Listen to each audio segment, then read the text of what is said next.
just tell you, we're going to take a look at some of the pillars that Karen talked about and give you some thinking about our strategy for serving our 5 million clients.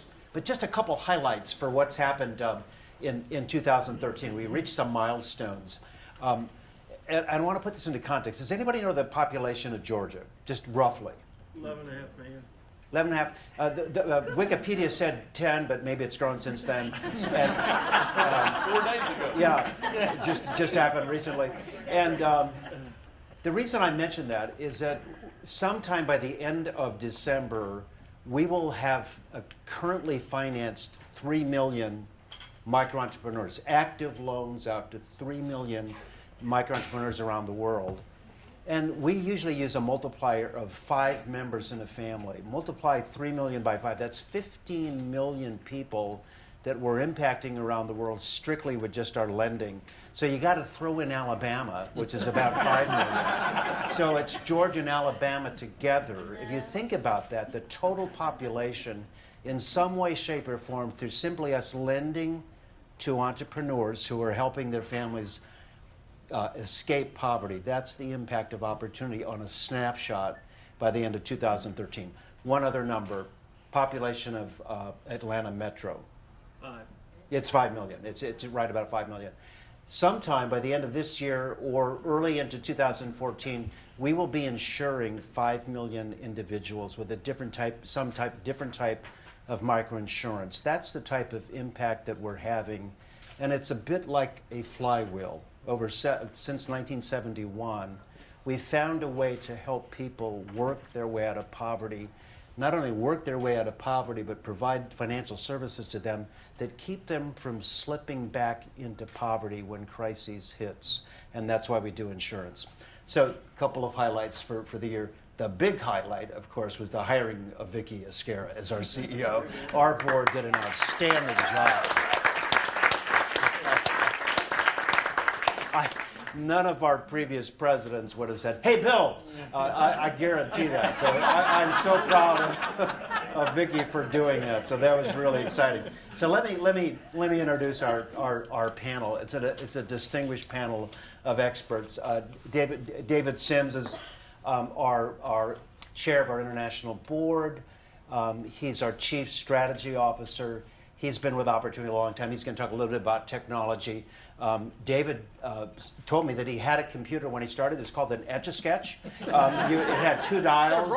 You could write on it, and then the delete function, you turn it upside down and shake it. That's how long David's been with Opportunity. So he's going to talk a little bit about technology. And then Gail represents the Weberg Foundation. She's a governor. And she just recently took a trip to Uganda. We insist that it's Rwanda, but I know that you went to Uganda. We're going to get that straight tonight. And she's going to tell a little bit about what she learned when she was in Uganda. And then David Allman is chair of Opportunity International Nicaragua. Been working in Nicaragua for 7 or 8 years. He's so popular down there that I understand that he's going to be running against Daniel Ortega for president. You can talk maybe a little bit about that later, David.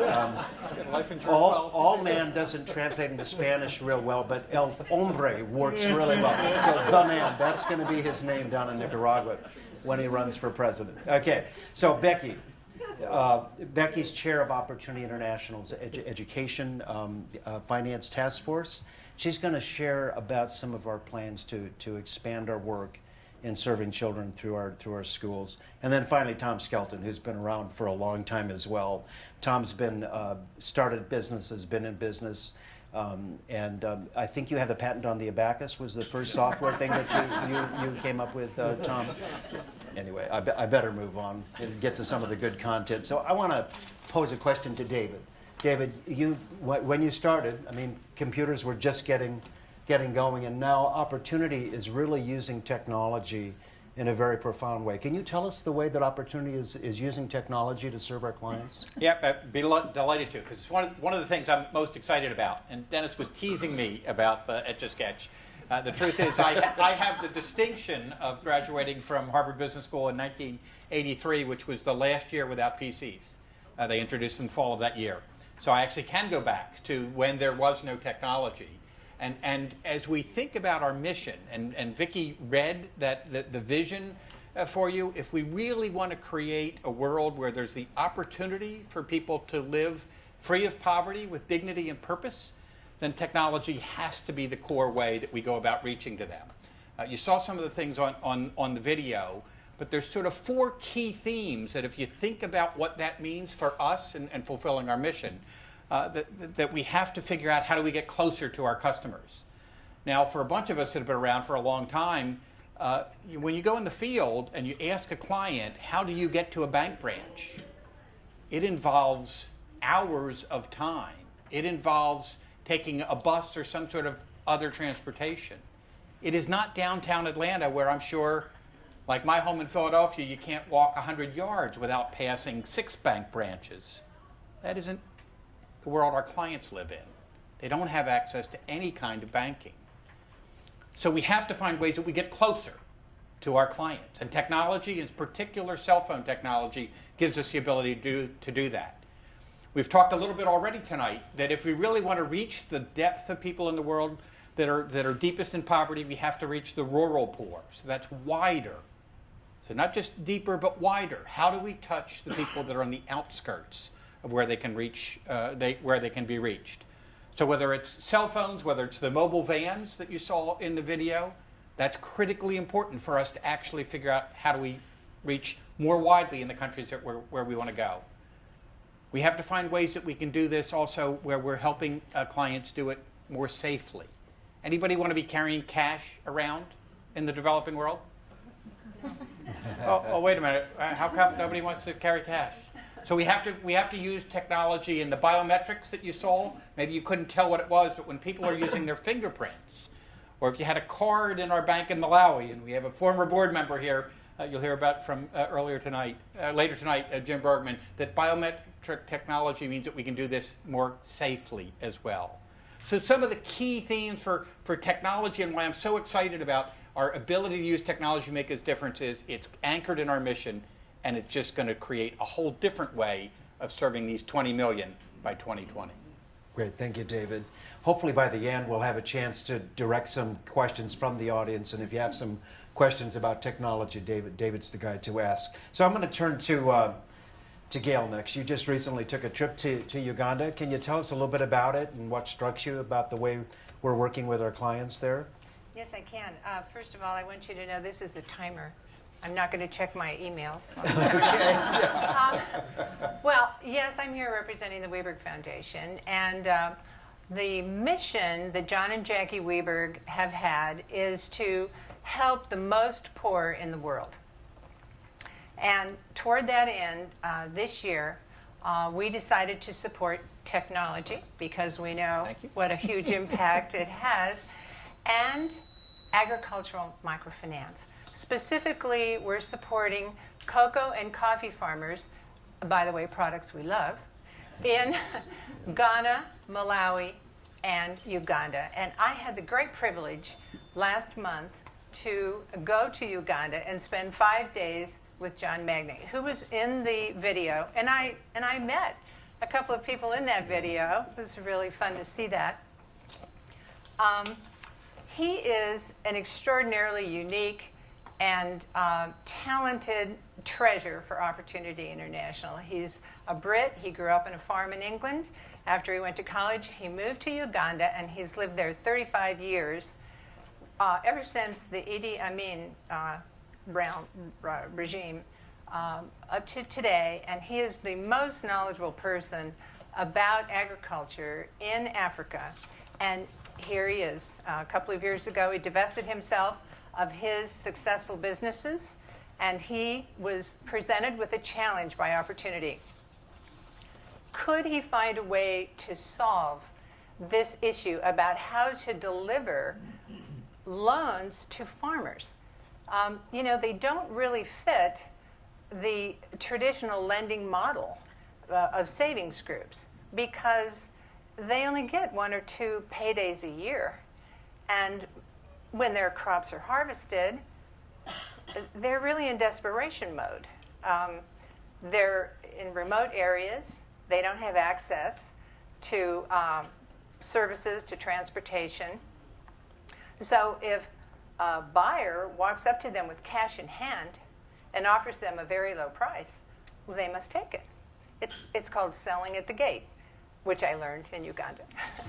And it's devastating for these farmers. So John was very intrigued with the notion of trying to solve this issue. First of all, the need is great. Research I read says that of this large population of people living on less than $1 or $2 a day, about 80% are farmers.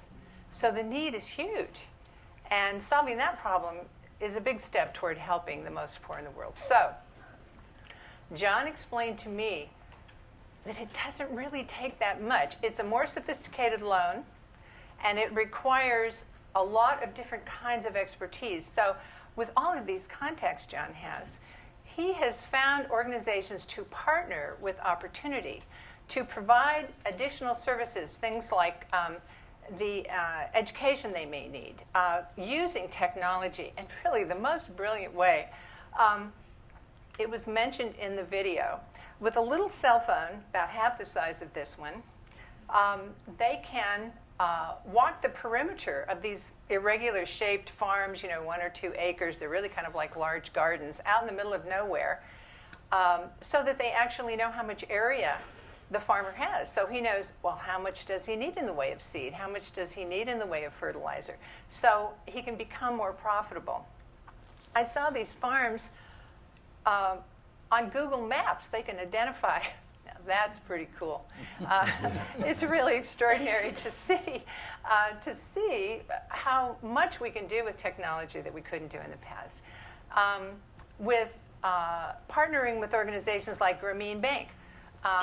Grameen in Uganda is providing funds to do something to pay for community knowledge workers. These are people who live out in the rural areas.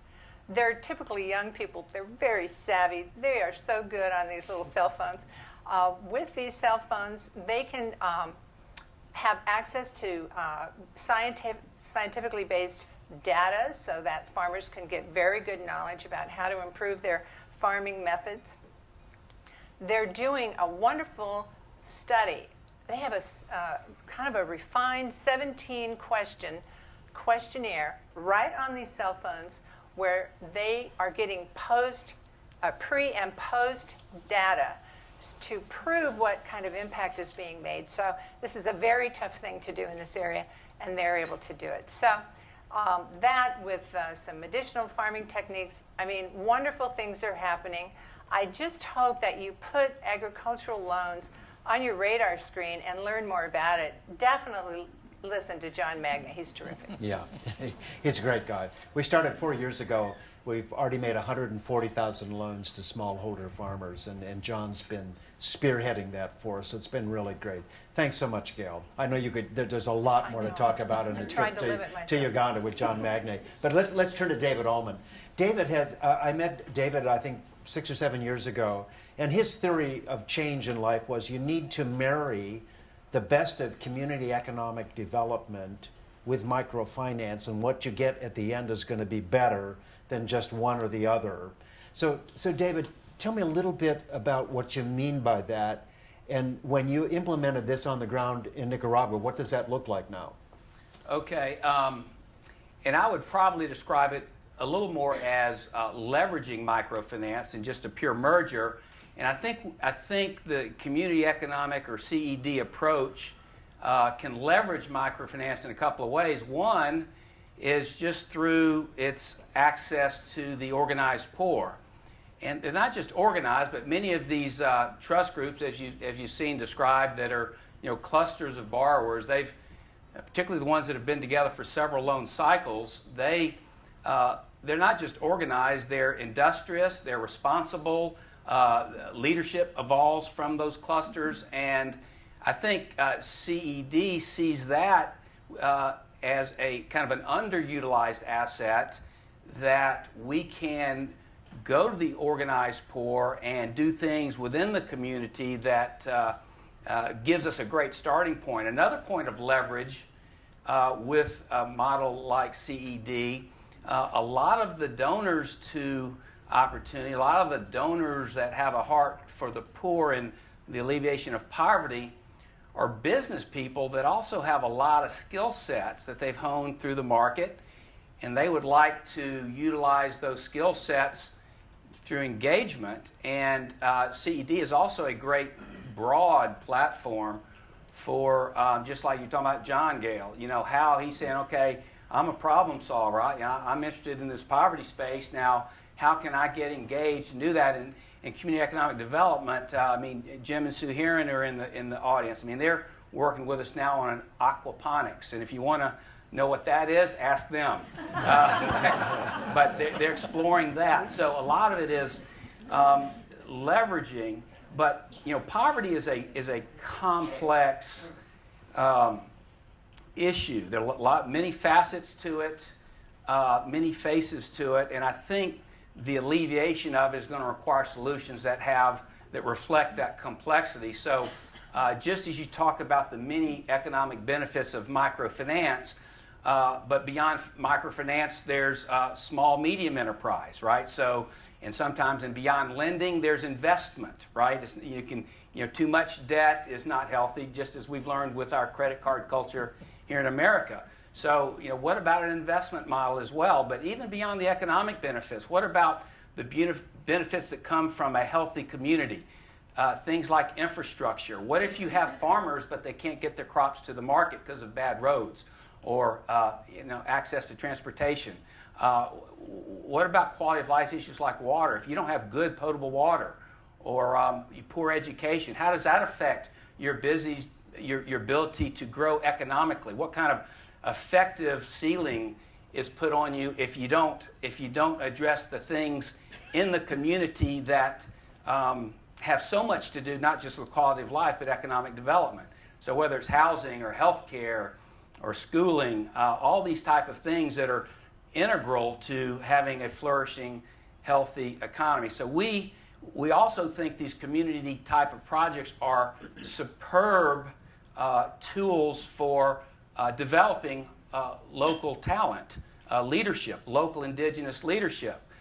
When you get disparate groups that don't agree, whether it's gender, age, religion, politics, whatever, if you can come up with and facilitate a community-led project that is identified by the community, it has a wonderful way of bringing these different groups together to come together in ways they haven't before. Then if they experience success, then all of a sudden the community dynamics are changed. Leadership has developed. They become not just competent to solve their own problems, but they become aspirational. They want to look at what next can we do in our community that creates the fabric of community and the health in the community. So there's this whole community dynamic that works as well. So this has kind of been our approach. Leverage the assets that are in the community, whether they be in the people or in the ground. Come along, facilitate it with different levels of capital. So what does that look like on the ground in Nicaragua? Well, we lead with economic development. So the two big industries that were identified through some research were agriculture, which you've heard a lot about. Talked about how many of the poor are in agriculture, particularly rural. So that's been a big focus. And then the other is tourism, which in a lot of these countries, certainly in Central America, the Costa Ricas, Nicaragua's, big potential growth. So that's the other area. So what does the ag program mean like in a CED model? Well, we have what we call a field to market strategy. You've heard some of the field stuff. That means the farm loans, but it means technical assistance, buying good varieties of seeds, knowing how to plant them, fertilizers, insecticides, things like that. Larger loans than they would be historically doing because of the quality and the yields that they will get from good agronomy. So there's the field. Then obviously you've got to get how do you get the crop from the field to the market. But then you have the whole market side of it. And one of the things that we think is very important to take farmers from marginal increases in income, which they can get through doubling their yields through good agronomy, so still very significant, is engaging them in the value chain. And so that involves having them to participate in more than just selling in the local market with a perishable product. So we have to think about how do we get them into value-added components of the value chain where they can get higher margins and participate at different levels of that. So, for example, we have developed a processing plant that we're in the process of going from a low-grade processing to a much higher grade, automated. We received a major grant from the Inter-American Development Bank that we're in the process of implementing as we speak. And we will end up with what I would consider to be a globally competitive processing plant where we will not just be selling in the local market or even the regional market, but we will be able to we'll be able to sell to markets globally. And so part of this value chain is connecting them to markets that are much broader than the local markets, and ultimately talking about how you share economic benefits, whether that's through profit sharing, whether that's through transfer of ownership of the plant over time, or at least the economic benefits, so that they are not just getting the smallest margin, which the producer, particularly a poor farmer, will get the smallest margin, and the middlemen and the people upstream get the larger margin. So how do you engage them in that? And we work through farm clusters, just like I think they're doing elsewhere, where this is kind of like the trust group, where it's kind of your distribution network, where they come together for training. But it's also a great, again, the organized poor. It's a great tool for other forms of holistic transformation. We talk about how if you have a 9 or 10 month crop, what the difficulties of kind of income leveling. So, for example, we do a lot of pig farms now. So these have just a few 3-4 month cycle, and allows these families to fatten these pigs, get income in cycles that allow them to withstand the long harvest cycle, and thereby not have to sell in a distressed situation. David, I think we're going to have to move on. Christina in the back is saying that the macaroni and cheese is getting cold. Now, it's not possible to go to Nicaragua and visit what you're doing down there, is it? I think you need to go down there at some point in time. Remarkable work that's being done down there. Thank you, David. And we do need to move on. Yeah. I just wish David would be a little bit more passionate about what he does. It's really good. So let's move over to Becky. Becky, you're aware of the fact that we're doing some financing of schools in very poor communities to get children in school. And typically, we don't do that type of financing. We finance adults, and we kind of get a trickle-down effect with our lending to help parents and children. But you've seen the types of schools that we're financing. And the question to me is, why is it so important for Opportunity to focus directly on the children in some of these communities? Well, of course, all of us know that children are our future, and as a group of Opportunity International, and as well as personally me, I would like to see poverty alleviation happen in our generation. And so to kind of fast forward that, to bring down those opportunities to the children in these communities that we're already functioning in, that we all hope that they can have longer term education than they currently are getting. And most parents that are our clients, that's usually their number one goal when they have disposable income after just kind of immediate food, shelter needs to meet those school fee payments. So Opportunity has taken on, how do we address this from a financial perspective? And just a little bit of statistics that in Africa, 56% of children go to primary education, and only 27% go on to secondary education. So the last few years, Opportunity has taken kind of the time and the study to look at what are the obstacles for parents to send their children to school. And one of the most obvious is just cost, that in developing world, there's no free education. Even public education is not free in the developing world. You have to be able to pay your school fees, and that includes also being able to buy your uniform, your textbooks, your supplies, and many times this is out of reach for the poorest of the working poor. or the poorest in the communities. And so they oftentimes will pull their children out of school earlier, feeling like that the children could economically benefit the family more than being a drain on education, although they know that education is important. So that's one of the ways that Opportunity sees as a hurdle. And second is location, that oftentimes the government schools are not near where these population that are poor are located. So getting to school is logistically hard. So just another decision that those families have to make, how to get to their children to school when they're taxed as well, just trying to survive. Another hurdle is just the quality of education, especially in the public sector. The teachers are not highly motivated to show up, and when they are, they've got very large classroom sizes, and just their motivation to pull those kids up may not be there. So that's where we see the private sector schools coming in and offering at a very similar cost in their own communities education that the teachers are motivated to help the kids in their own community, because it's a local community school, usually run by someone in the neighborhood that has a passion to see those kids have a better life. Another impact is low life expectancy, that when a parent dies or a parent is disabled, they're unable to pay those school fees, that it's a financial crisis in those families. So through our EduSave insurance program, that we're able to offer insurance to our clients that enables that if a parent does die or has a disability where they can't pay, that their school fees will be able to be paid and keep their children in school.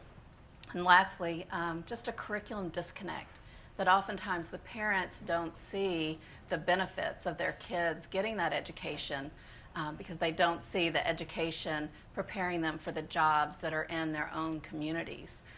So in partnering with these private proprietors of schools, we're able to help them develop curriculum that is appropriate for the jobs in their community, and just to develop a more holistic curriculum for their kids. So I think they mentioned earlier that we have an initiative for education finance that we've just started. We've received about $3 million towards our $30 million goal, and hope to see that impact the children that are our future. Yeah, thank you. How many of you have been on an insight trip before? Yeah, if you haven't been on one lately, go on one and visit one of the women in these poor communities who have started a school. Some of the most impressive entrepreneurs who are changing the lives of children in our community. It's really remarkable. Thank you, Becky, for sharing that. And now, Tom, let's turn to you. You have started businesses.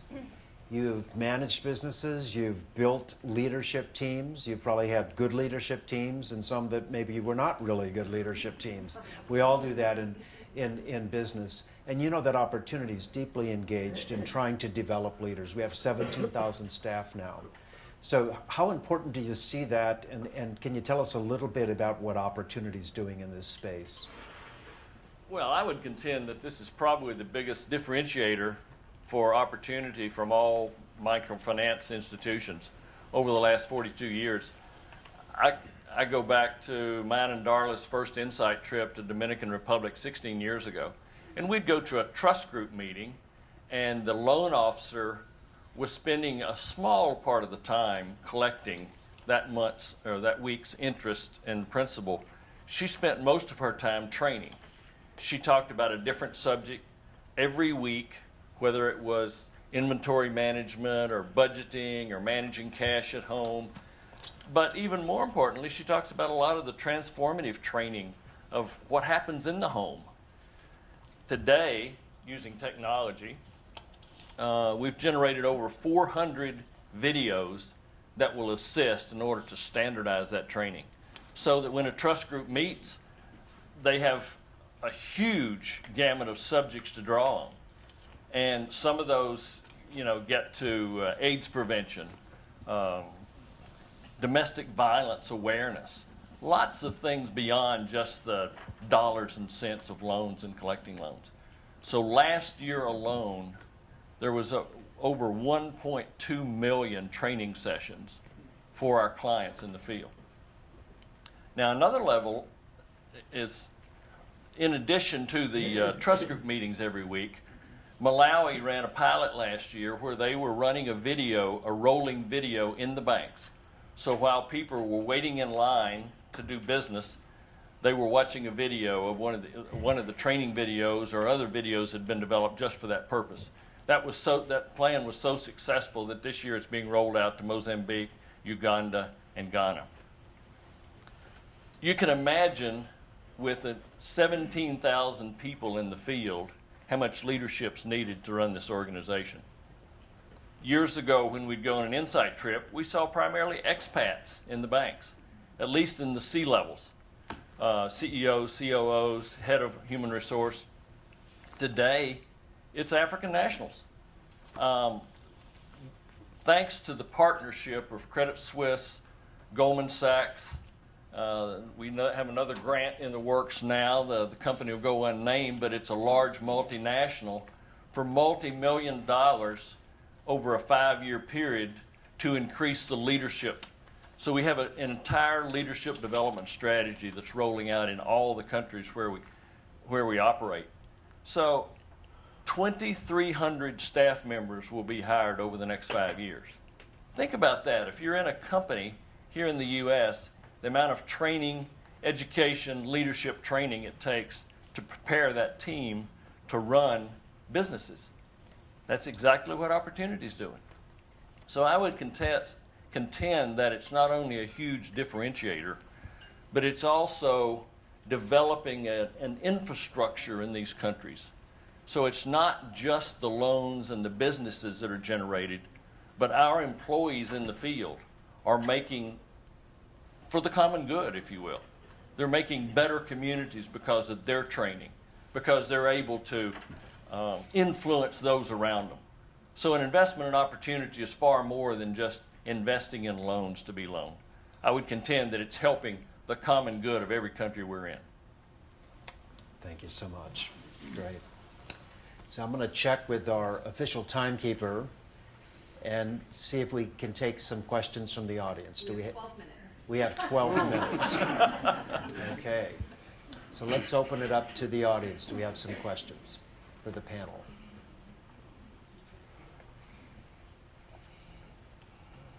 Question back here. Yeah, I'm not sure if the panel is the right person to answer it, but I'm really wondering what constitutes a win? I mean, we talk about alleviating poverty. What does that mean? We define poverty as less than $2 a day.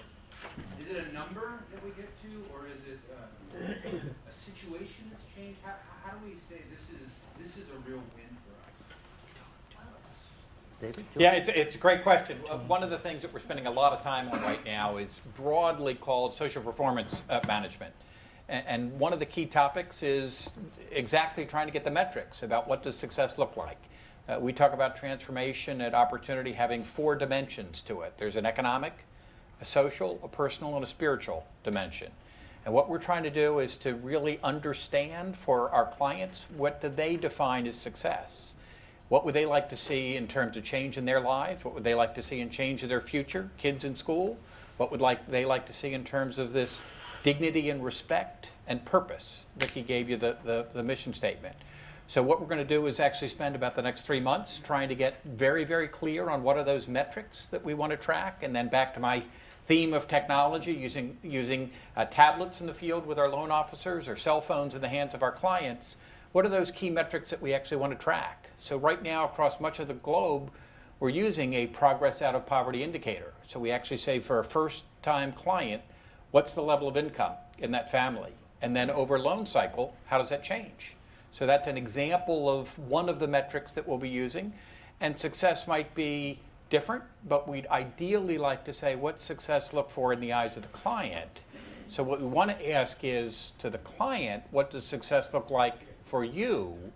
And does your partnership with Opportunity allow you to achieve that success?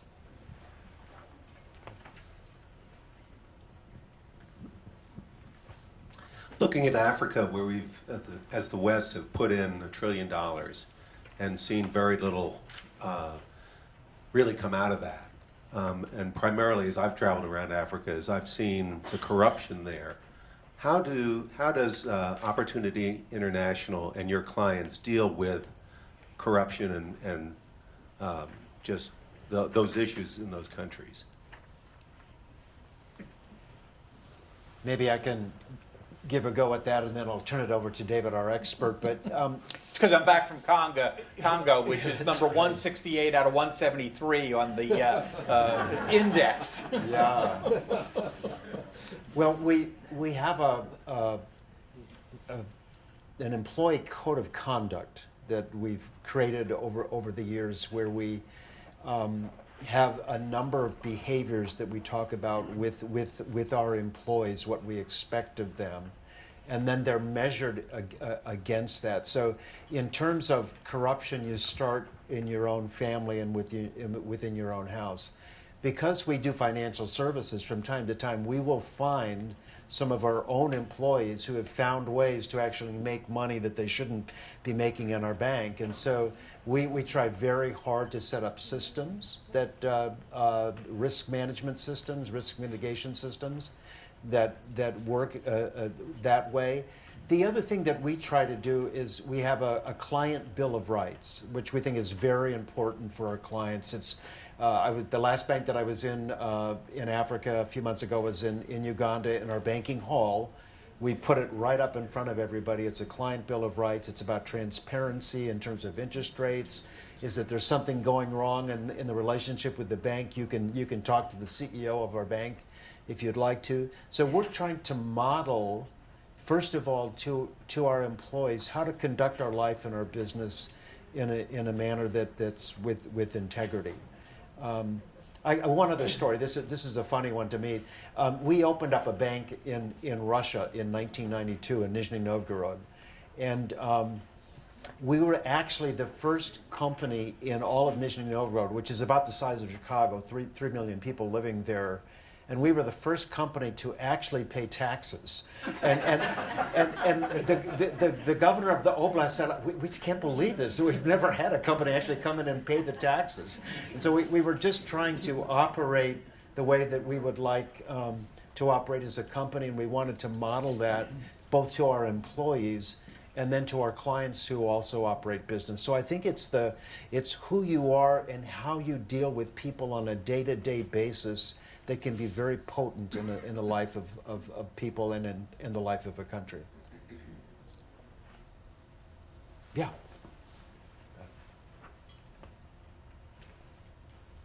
Yes. Dennis, can I answer that too? Yeah. What's that? Can I answer that question also? You may answer that question, please. Yeah. Introduce yourself, Beth, first. Yeah. I'm Beth Stevenson, and I'm a board member of Opportunity. And a quick answer I'd give to that is we have a risk and audit team that audits every bank. And we get a report monthly. They don't audit every bank every month, but they look at the top loans. And so you have to go through a process. You have to have a system to identify what's going on. Yeah. Good. My question really wasn't so much about Opportunity International and your clients and having to deal with that, but the governments the countries that they're working in, that they're, having to live under a system that is so difficult to be competitive if the government is taking their resources from them. Yeah, and I guess I'd just add maybe one thing, and that you get known for the company that you keep, and your reputation precedes you. And so as we go into these countries, people quickly find that we don't do payoffs and that we don't do the normal things that others do. And sometimes that clearly costs us time, costs us money. There's a bank in Africa right now that we've been promised a savings license for the last year and a half. We don't yet have it. I am sure that if we were willing to grease some palms, that would have been different. But we don't do that. And so therefore we don't have the savings license, and our clients are being poorly served by the government, but we're not going to change who we are, and frankly we're going to trust in the Lord that in His timing we'll be able to do this. Did we have a question over here? That was my question. Okay, okay, good, good. Yes. Wonderful evening, and blessed to be here. What is your crowdfunding strategy? With crowdfunding taking hold big time. What is your Crowdfunding strategy? Yeah, going yeah, and forward? I'm looking to people who might know how to answer that. Christina? No, it's a good idea. I think it's something we need to explore and see how we might be able to take advantage of it. Yeah, Great idea. yeah, Good idea, John. yeah. Did you just volunteer to lead that? Yeah, That's how quickly. And John, we talked about partnership. We do partner with Kiva. I'm sure you've heard of Kiva. And so people that do loans, Kiva is a fundraiser, but they don't have anything on the ground. So they work with Opportunity, among others, in order to get the funding that goes through Kiva into the hands of organizations that provide the loans. So that right now would be the large extent of what we've done. There's clearly more opportunity. yeah, yeah, Thank you. yeah, good, good.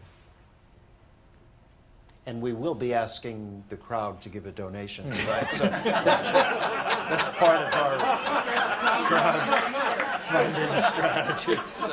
John in the lead. So I want to make a comment about that. That is, hold on. I gave mine. Do you have a handheld for you? So this will be very succinct. The reality is Opportunity as an organization, again, is the best kept secret of, I would say, most nonprofits, certainly in the United States today. And we have had and continue to have really great individual donors and a steady state of those who have given to the organization. Two very significant areas of growth for us, John, and I'm going to ask to talk to you after this about crowdfunding, so you created a little bit of a monster here. But you know, there is a tremendous amount of opportunity in tapping into corporations. Looking at you, Tom. And we've seen it in this past year. This past year, we received $19 million from Caterpillar. $10 million for Asia, 9.2, and 10 million for Africa. So, and we know based on next year what we're projecting, if we just look at 10 companies, there's a lot of opportunity for growth. The other area that is just tremendously wide open is this area of crowdfunding that you're talking about. You know, most organizations have an online giving program, direct mail giving program. We have not, but we are working on it. And so you will see now we're focused on one family. We're setting up campaigns throughout the year. And so, I hate to have my back to you all. So more to come on that subject. Watch for us. Great. Hey, Michelle. Have you thought about tapping into some of the loyalty programs that are out there? Because a lot of them are sending their points turned to cash. Right. To charities of interest. And there are billions in unredeemed points out there. Yeah. So, Michelle, the question is, have you thought about tapping into the loyalty program? I don't want to take over from the panel. I apologize for jumping up like this. As a former airline executive who worked in loyalty programs, yes, we're looking at that. It is a really untapped potential for us. So this is a strategy that we're just getting up and getting running. And so it's a great idea. It does take actually revenue and resources to get programs like this up and off their feet. So more in this next year, but a great idea. Vicki, I think you've got both Michelle and John signed up. I do. So I'm going to grab them before they get out the door here. Thank you, Karen, for reminding me of that.